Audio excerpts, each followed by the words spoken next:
Hello dear students, today we are going to see my English book grade 6 complete new syllabus for standard 6.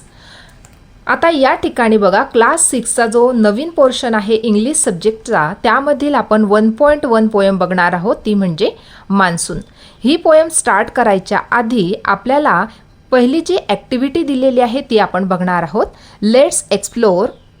First a activity दिली आहे, name the 5 seasons of India and tell one feature of each. म्हणजे या ठिकाणी जे इंडियामधील जी 5 सीझनची नावं आहे, 5 ऋतूंची जी नावे आहे ती आपल्याला सांगायची आहे आणि प्रत्येक जो ऋतू आहे त्याचं एक वैशिष्ट्य आपल्याला सांगायचं आहे. बघा आता या प्रकारे 5 सीझनची नावं आहेत. फर्स्ट सीझन आहे तो म्हणजे स्प्रिंग सीझन, त्यालाच आपण वसंत ऋतूसुद्धा म्हणतो. त्याचं वैशिष्ट्य काय तर flower blooms and weather pleasant. Second season आहे समर सीझन, त्याला आपण ग्रीष्म ऋतूसुद्धा म्हणतो. हा जो सीझन असतो त्या ठिकाणी त्याचं वैशिष्ट्य आहे very hot days, strong sunshine. Next season आहे मान्सून सीझन, त्यालाच आपण वर्षा ऋतूसुद्धा म्हणतो. Heavy rainfall and green surrounding हे त्याचं फीचर आहे. नेक्स्ट आहे ऑटोमन सीझन, याला शरद ऋतूसुद्धा म्हणतो. याचं वैशिष्ट्य आहे clear sky and moderate weather. Next season आहे विंटर सीझन, त्यालाच आपण हेमंत किंवा शिशिर ऋतूसुद्धा म्हणतो. याचं वैशिष्ट्य आहे cold weather and fog in some area. अशा प्रकारे या ठिकाणी 5 सीझनची नावे आपण बघितलेली आहे आणि प्रत्येक सीझनचं वैशिष्ट्य या प्रकारे आपण लिहून घेतलेलं आहे. जी पोयम दिलेली आहे मान्सून, ही पोयम आपण सुरुवातीला रीड आउट करणार आहोत, नंतर प्रत्येक लाईनचं एक्सप्लेनेशन मी तुम्हाला या ठिकाणी सांगणार आहे. बघा या ठिकाणी पोयम दिलेली आहे मान्सून. एक्सप्लेनेशन करायच्या आधी आपण तिला रीड आउट करणार आहोत. Listen and sing. The sun is shining O so hard. The land has dried its so parched. The fields are hungry, rivers thirsty. Oh rain, rain, come our way. Rain, rain is on her way. Feathers frayed, the peacock sway. The clouds are dark, hark the lark. Rain, rain, she's on her way. The clouds they gather, dash and thunder. Bolts of lightning, streaks and shimmer. Pit pat, I feel a drop. Oh rain, rain, she's come her way. Fields are drenched, the land is soaked. The trees have bath, the rivers hose. The earth is happy, green and cheery. Oh rain, rain, come again. या ठिकाणी ही जी poem दिलेली आहे या पोयमचं पोएटचं नाव या ठिकाणी आपल्याला दिलेलं नाही आहे. बघा आता या ठिकाणी प्रत्येक लाईनींचं स्पष्टीकरण करायच्या आधी ही जी पोयम दिलेली आहे मान्सून म्हणजेच काय तर वर्षा ऋतू. वर्षा ऋतू या पोयमचं सारांश किंवा समरी आपण बघणार आहोत. बघा आता या ठिकाणी कवीने या पोयममध्ये मान्सून येण्यापूर्वीचा काळ आणि पाऊस आल्यानंतरचा किंवा मान्सून येण्यानंतरचा काळ जो आहे तो या ठिकाणी वर्णन केलेला आहे. म्हणजे पाऊस यायच्या आधी कशी कंडिशन असते, पाऊस आल्यानंतर कशी कंडिशन असते या ठिकाणी पोएटने या ठिकाणी डिस्क्राईब केलेले आहे. परंतु या ठिकाणी आपल्याला पोएटचं जे नाव आहे ते डिस्क्राईब केलेलं नाही आहे. बघा आता सुरुवातीची पहिली लाईन आपण बघणार आहोत. द सन इज शायनिंग म्हणजे सूर्य जो आहे तो आकाशामध्ये शाईन करत आहे, तडपत आहे, खूप प्रखर असा प्रकाश देत आहे. ओ सो हार्ड, ओ सो हार्ड म्हणजे खूप तीव्रपणे सूर्य आकाशामध्ये प्रखर असा प्रकाश देत आहे किंवा तडपत आहे. द लँड हॅज ड्राईड, जमीन जी आहे सुकून गेलेली आहे. इट्स सो पार्च, खूप कोरडी पडलेली आहे. म्हणजे सूर्याच्या प्रखर अशा उष्णतेमुळे जमीन जी आहे ती कोरडी झालेली आहे, अतिशय खूप कोरडी पडून गेलेली आहे.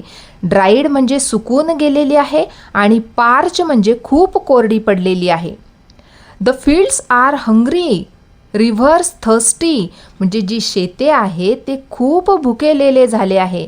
बघा आता या ठिकाणी शेत जे आहे भुकेले कसे होणार, तर या ठिकाणी भुकेले म्हणजे काय, जणू काही शेतांना सुद्धा नवीन नवीन जे पिके आहे ते पिके फुलवण्यासाठी वाढवण्यासाठी त्यांना कशाची गरज असते, पाण्याची गरज असते.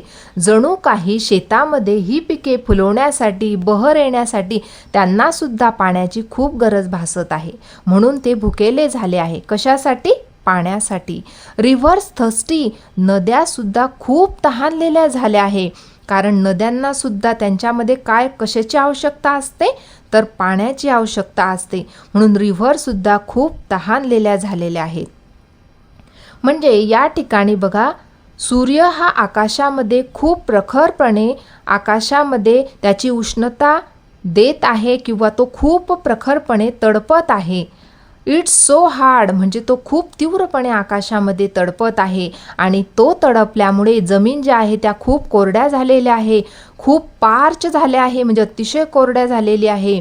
शेते जी आहे ती तहानलेली झाली आहे. नद्या ज्या आहेत त्यासुद्धा शेते जी आहेत ती खूप भुकेली झाली आहेत आणि नद्यासुद्धा खूप तहानलेल्या झाल्या आहेत.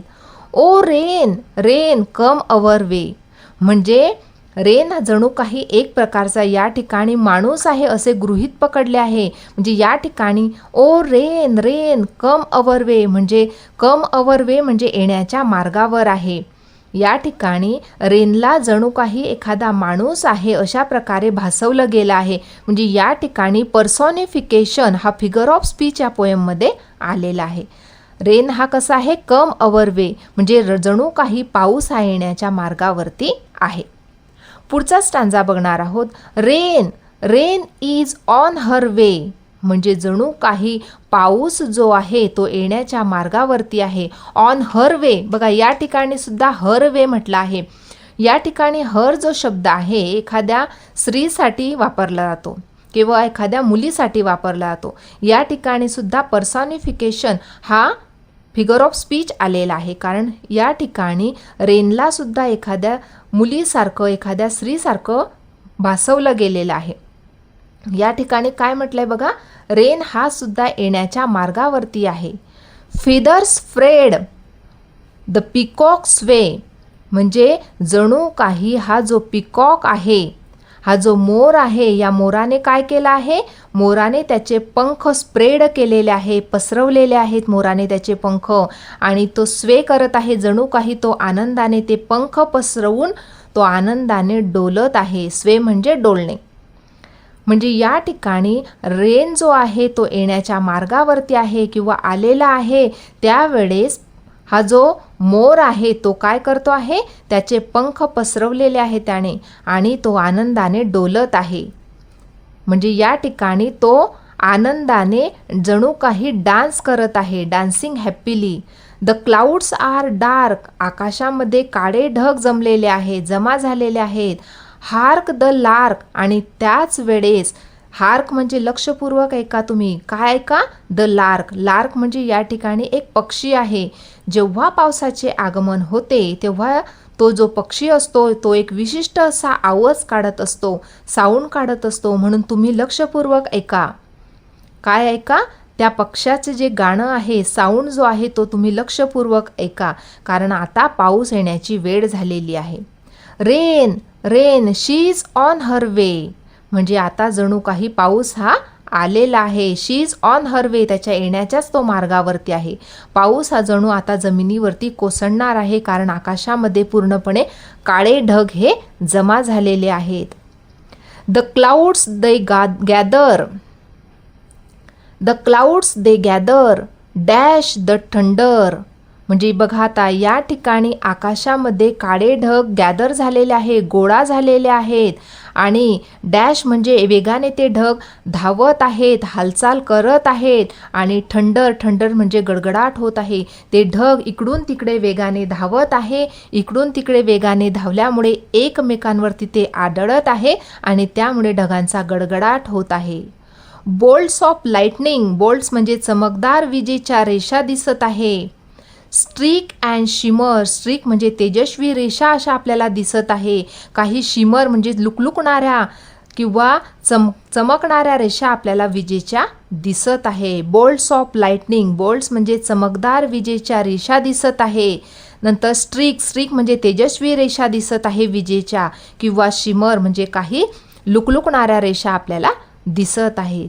पिट पॅट, आय फील अ ड्रॉप. पिटपॅट म्हणजे काय? पिटपॅट हा एक प्रकारचा पावसाच्या थेंबांचा आवाज आहे.